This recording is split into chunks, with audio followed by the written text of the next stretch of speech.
भाइयों बहनों, आज आप सबके बीच आकर मन में खुशी का एक भाव है, अलग ही भाव है। साथियों, चंडीगढ़ केवल एक शहर नहीं है, ये भारत के लिए डेवलपमेंट का एक मॉडल रहा है। चंडीगढ़ जाना जाता है व्यवस्थित विकास के लिए। चंडीगढ़ की पहचान है बेहतर लाइफस्टाइल के लिए, ईज ऑफ लिविंग के लिए। चंडीगढ़ की पहचान है चिकित्सा की बेहतर सुविधाओं के संबंध में। और इस सबके साथ साथ चंडीगढ़ की पहचान है मां चंडी का आशीर्वाद। और इसलिए चंडीगढ़ का विकास हमेशा से एनडीए सरकार की प्राथमिकता रहा है। आपको ध्यान होगा, 1.5 साल पहले देश ने न्याय व्यवस्था में बहुत बड़ा सुधार किया। हम दंड संहिता की जगह भारतीय न्याय संहिता लेकर आए। भारतीय न्याय संहिता यानी दंड आधारित कानूनों की जगह न्याय आधारित कानूनी व्यवस्था। और तब भारतीय न्याय संहिता लागू करने की शुरुआत चंडीगढ़ से ही हुई थी। साथियों, बीते वर्षों में integrated command and control centre, smart traffic management, smart parking और डिजिटल गवर्नेंस चंडीगढ़ को हाईटेक बनाने के लिए ऐसे कितने ही प्रोजेक्ट्स पर काम हुआ है। 2,500 करोड़ से ज्यादा रुपए इस मिशन में खर्च हुए हैं। आज भी यहां हेल्थ, एजुकेशन और इंफ्रास्ट्रक्चर से जुड़े विकास के कई काम शुरू हो रहे हैं। मैं इनके लिए सभी चंडीगढ़ वासियों को बधाई देता हूं। साथियों, यहां आने से पहले मैं हरियाणा के जिंद में था और यहां से इसके बाद मुझे पंजाब के विकास कार्यों के लिए जालंधर जाना है। इन दोनों कार्यक्रमों के बीच आज ये चंडीगढ़ का कार्यक्रम हो रहा है, क्योंकि हमारा चंडीगढ़ हरियाणा, पंजाब, हिमाचल, इस पूरे क्षेत्र को जोड़ता है। चंडीगढ़ के विकास से चंडीगढ़ के लोगों का जीवन तो बदलता ही है, साथ ही हरियाणा, हिमाचल, पंजाब और जम्मू कश्मीर के लोगों को भी इससे बहुत लाभ होता है। चिकित्सा सेवाओं के लिए तो चंडीगढ़ इस पूरे क्षेत्र में एक बड़ा हब है। साथियों, जब मैं चंडीगढ़ रहता था तो मुझे कई बार पीजीआई जाना होता था। और कारण क्या? तो कोई न कोई हमारे साथी या उनका परिवार, चाहे जम्मू कश्मीर का हो, पंजाब का हो, हिमाचल का हो, हरियाणा का हो, कोई न कोई बीमार यहां आते थे तो मेरा मिलने जाना बड़ा स्वाभाविक रहता था। और इसलिए मुझे पता है कि पूरे क्षेत्र के लोगों के लिए ये आरोग्य की दृष्टि से एक बड़ा महत्वपूर्ण केंद्र रहा है। साथियों, आज यहां चंडीगढ़ पीजीआई में एडवांस हेल्थ केयर फैसिलिटीज का विस्तार हो रहा है।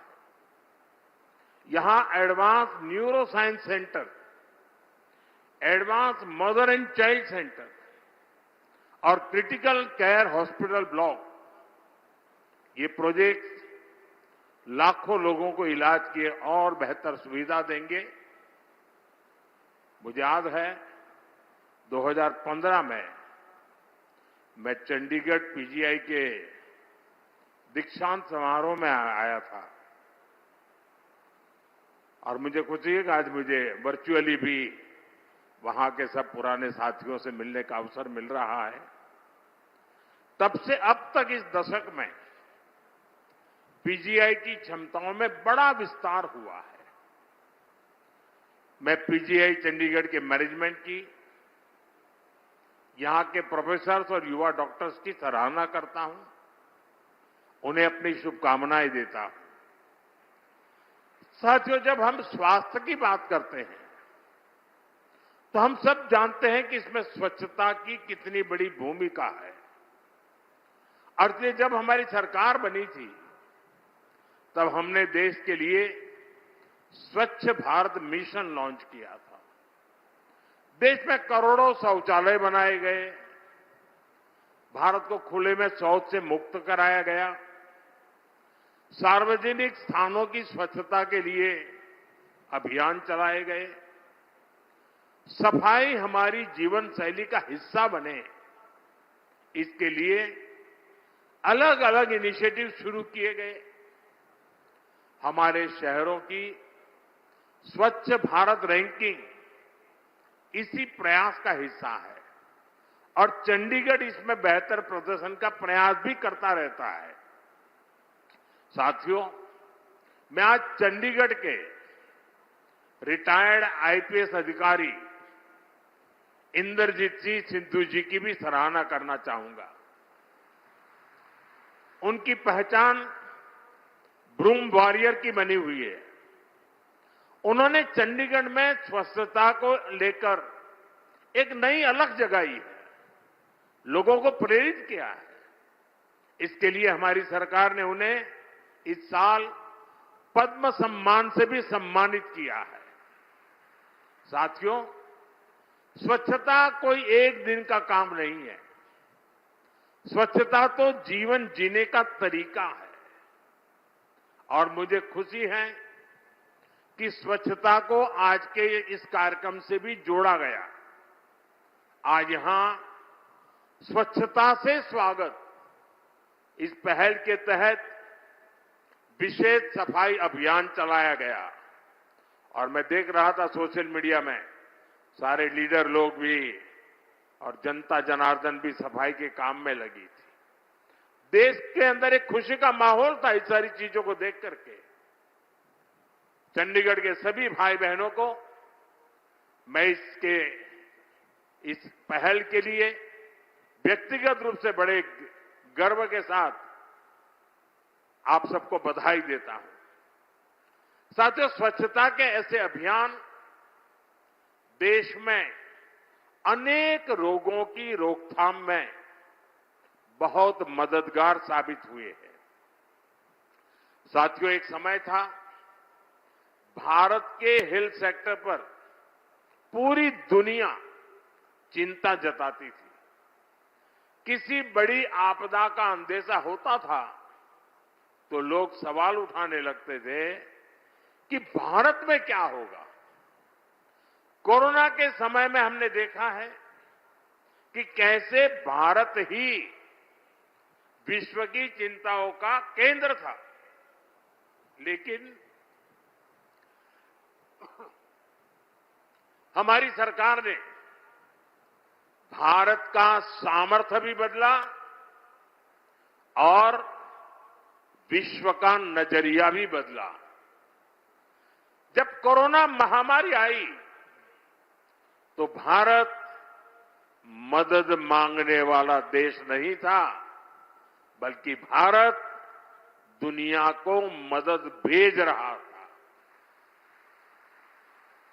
आज कितने ही देशों से लोग गंभीर बीमारियों के इलाज के लिए भारत आते हैं। भारत मेडिकल टूरिज्म का बड़ा डेस्टिनेशन बनकर उभर रहा है। साथियों, ये बदलाव पिछले 12 वर्षों की ईमानदार कोशिशों और नीतियों का परिणाम है। 12 साल पहले हमने संकल्प लिया था, हमारे देश के लोग स्वास्थ्य सेवाओं के अभाव में नहीं जिएंगे। हमारे देश के लोगों को इलाज की बेहतर सुविधाएं मिलेगी और कम कीमत में मिलेगी। पिछले 12 वर्षों की देश की सफलता इसी संकल्प का परिणाम है। बीते वर्षों में भारत ने अपने हेल्थ केयर इंफ्रास्ट्रक्चर का तेजी से विस्तार किया है। 2014 के बाद देश में 15 नए एम्स को मंजूरी दी गई है। आज देश के अलग अलग हिस्सों में नए एम्स काम कर रहे हैं। देश भर में सैकड़ों नए मेडिकल कॉलेजों की स्थापना की गई है। कैंसर जैसी गंभीर बीमारियों के इलाज के लिए स्पेशलिटी हॉस्पिटल्स की संख्या भी बढ़ी है। यहां चंडीगढ़ में भी होमी भाभा कैंसर हॉस्पिटल बना है, यहां से थोड़ा दूरी पर। 2022 में मुझे इसके लोकार्पण का अवसर मिला था। आज हॉस्पिटल हजारों मरीजों की सेवा कर रहा है। साथियों, गांव-गांव में प्राइमरी हेल्थ केयर सुविधाओं के विकास पर भी ध्यान दिया जा रहा है। हर स्तर पर हेल्थ सिस्टम मजबूत हो, इसके लिए Ayushman Bharat health infrastructure mission शुरू किया गया है। इसके तहत देश भर में critical care blocks, integrated public health labs और पब्लिक हेल्थ यूनिट जैसी सुविधाओं का नेटवर्क तैयार हुआ है। आज शहरी और ग्रामीण इलाकों से लेकर जनजातीय क्षेत्रों तक देश में करीब 2.25 लाख आयुष्मान आरोग्य मंदिर भी काम कर रहे हैं। आरोग्य मंदिरों में प्राइमरी इलाज की सुविधाएं तो है ही, साथ ही 12 अलग अलग हेल्थ पैकेज सर्विस भी यहां मिल रही है। इनमें करोड़ों लोगों की ब्लड प्रेशर और डायबिटीज जैसी बीमारियों की स्क्रीनिंग हुई है। साथियों, हमारी सरकार तकनीक के जरिए भी इलाज को सुगम बना रही है। हमने ई संजीवनी मिशन के जरिए टेलीमेडिसिन की सुविधा शुरू की। इसके तहत आज देश में 48 करोड़ से ज्यादा टेलीमेडिसिन कंसल्टेशन हो चुके हैं। दूर सुदूर इलाकों से भी लोग बड़े अस्पतालों से डॉक्टर से परामर्श कर रहे हैं। साथियों, स्वास्थ्य सेवाओं के इस विस्तार की वजह से आज देश में 90% से अधिक इंस्टीट्यूशनल डिलीवरी हो रही है। हमारे यहां माता मृत्यु दर में 86% की कमी आई है और शिशु मृत्यु दर में भी बड़ी गिरावट आई है। साथियों, बीमारी के इलाज के साथ ही आज उतना ही फोकस प्रिवेंटिव हेल्थ केयर पर भी है। पोषण अभियान, mission Indradhanush, yoga, HPV vaccination, you win platform, ऐसे कई अहम प्रयासों के कारण करोड़ों लोगों का जीवन सुरक्षित हो रहा है। साथियों, हमने देश को टीबी मुक्त बनाने का संकल्प भी लिया है। इसके लिए टीबी मुक्त भारत अभियान चलाया जा रहा है। जन भागीदारी के जरिए जन जन को जागरूक किया जा रहा है। समय से टीबी की स्क्रीनिंग कराई जा रही है। मरीजों को इलाज मुहैया कराया जा रहा है। इसी का परिणाम है आज देश में टीबी का ट्रीटमेंट कवरेज 90% से ज्यादा हो गया है। पिछले साल आई WHO की रिपोर्ट के मुताबिक 10 वर्षों के भीतर भीतर टीबी संक्रमण भी 21% कम हुआ है। इन प्रयासों का सबसे बड़ा लाभ देश के गरीब को हो रहा है। इसका लाभ हमारे मिडिल क्लास को हो रहा है और ज्यादा लाभ हमारी माताओं बहनों को हो रहा है, क्योंकि माताएं बहनें परिवार के काम को प्राथमिकता देती हैं। बीमारी को सहन करना ये माताओं बहनों ने जैसे अपना एक संस्कार बना दिया है, लेकिन ये प्रोएक्टिव प्रयासों के कारण माताओं बहनों का स्क्रीनिंग हुआ, उनकी देखभाल की गई और आज टीबी मुक्त होने में हमारी माताओं बहनों की संख्या भी बड़ी नोंधपात्र है। भारत में हेल्थ सर्विसेज अब प्रिविलेज नहीं, आज हेल्थ सर्विसेज देश के सामान्य नागरिक का अधिकार बन रही है। साथियों, हेल्थ सेक्टर पर सरकार के फोकस का बहुत बड़ा लाभ भारत के युवाओं को भी हुआ है। हमारे युवा डॉक्टर्स इस बात से परिचित होंगे, पहले डॉक्टर बनने का सपना कितना मुश्किल होता था। युवाओं को डॉक्टर बनने के पर्याप्त मौके ही नहीं मिलते थे, क्योंकि मेडिकल सीटों और मेडिकल कॉलेजों की संख्या बेहद कम थी। हमने इस परिस्थिति को भी बदला है।